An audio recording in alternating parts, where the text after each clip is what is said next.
Hello, my name is Russell Myers. Welcome to Issues Unite. So the first, stimulus bill expires this week. For many Americans, the stimulus already expired, which will leave a gap in their income. In addition, the eviction moratorium expires in 3 days, leaving millions of Americans at risk of being evicted from homes and apartments. Landlords have not wasted any time. In some cases, they've already filed eviction notices with courts, ready to deliver on August 1st. Yes, over the weekend. Okay, so while the House and Senate, Republicans and Democrats, have had months to negotiate terms for ongoing support of the American people in need, as of this time, they have failed to do so. This with full knowledge that lives will be placed in danger, along with the entire economy. It's highly questionable whether they will reach any agreement for an economic package before they leave D.C. on Thursday of this week. Republicans and Trump want to drastically reduce the amount of support for the unemployed. Trump's idea is actually more generous than the general GOP, although today they said that they may include a $1,200 check. That's a one-time deal. So the GOP wants to eliminate any additional unemployment support or limit the additional support to $200, arguably per week or even month, depending on the source. Trump wants to limit support to 70% of a person's regular income. While Trump's idea is more generous than the general GOP, it is still a major decrease in income for many. Keep in mind that at full pay, before the pandemic ever came along, half of Americans could not afford a $400 emergency. For those who were making minimum wage or barely above, that 30% drop in income will be the final nudge that pushes them over the edge financially. Trump also wants a payroll tax moratorium. It remains to be seen if the suspended taxes would then be due next year. However, he wants this at the same time as the national debt is currently over $26.5 trillion and the deficit is nearly $3 trillion.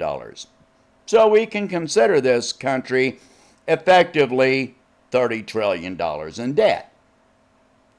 No matter which way these things go, we are now set to be experiencing numerous crises successively, not successfully, not at all. We're set to be experiencing numerous crises successively over several years, making our current situation seem trivial by comparison. The GOP and Trump plans for recovery rely entirely on people going back to work. This completely ignores the hundreds of thousands of jobs which already no longer exist, not to mention the long list of pending bankruptcies and closures indicating millions of jobs more will no longer exist in the very near future. First, there will be the evictions, forcing Americans out on the streets within days. In millions of cases, the rent which has not been paid will become due as a lump sum which residents cannot afford. This will impact their future credit ratings, which may impact their ability to gain employment in the future if their credit history is used as a factor in determining suitability for employment. It will absolutely affect their ability to rent apartments and so forth, or homes, requiring much higher deposits and so forth. Then there will be the claimed loss of income by landlords and equity owners and property management companies. This will lead to many bankruptcies and closures. The combination of the two above will lead to extreme decreases in property values, meaning lost tax revenues for municipalities in the long term. And that limits the ability of those municipalities to pay teachers and road workers and so forth.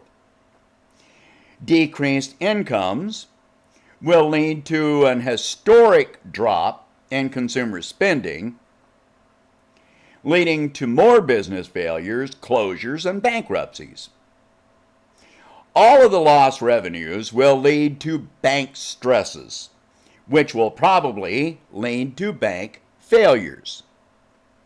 Because banking systems are so interwoven, this will create a domino effect, with more and more banks being affected. As banks begin to fail, we will absolutely see at least some level of a run on the banks. How bad that will be is hard to determine at this time, but we can expect it to be far worse than the S&L crisis of the 1980s. The combination of all of this will cause a decline in the stock market unlike anything yet seen in our lifetimes. Expect to see an increase in property crimes as more people become desperate. Later this year, mortgage moratoriums end if no steps are taken to prevent it. That will lead to a second round of all the above, even as we are suffering the cumulative effects of what is coming. Next year, we will see a tax crisis, as taxes come due for any untaxed unemployment benefits, along with any delayed effects of stimulus checks and other benefits handed to individuals and businesses. Through all of this, we can likely expect to see massive rises in alcohol and substance abuse, while people are under extreme stress with no relief, and police are busy suppressing your freedom of speech. Expect to see increased militarization of the police as they crack down on protests and riots. This will result in increasing violence from protesters, as we've already seen in Portland. The establishment using force to suppress civil rights only sparks a cycle where the violence continues to escalate. The police escalate the violence, the protesters increase violence. The police get more violent, the protesters get more violent. Where does it stop? Obviously, most of the responsibility for this will be laid at Trump's feet. No question, the use of federal forces against civilian protesters is absolutely his fault. However, these events have been imminent for many years and have been approaching this point. Right now, far more could be done to lessen the economic and medical effects on the U.S. general public, but those efforts are not even being considered by either major party in either House or Senate. Every entity of our government is actively involved in supporting the corporate supremacy and increasing use of force against the American people when we rise up against this system. Yet we have no choice remaining but to rise up against this system, while I still remain dedicated in a non-violent effort to change our system. I'm losing all hope daily that any nonviolent response will be effective anymore. I feel that the next few weeks may well be the trigger point which eliminates any peaceful options for us. I hope that I am wrong. Please share this video, discuss these subjects. If you can, please donate $1 a month to help expand this channel. I don't know what else to say. All right, I hope you have a good day. Like I said, I hope that I'm wrong. Many things that I say, I hope I'm wrong. Unfortunately, most of the time I'm not. I would so love to be wrong. All right, you have a good day, and I'll see you in the next one.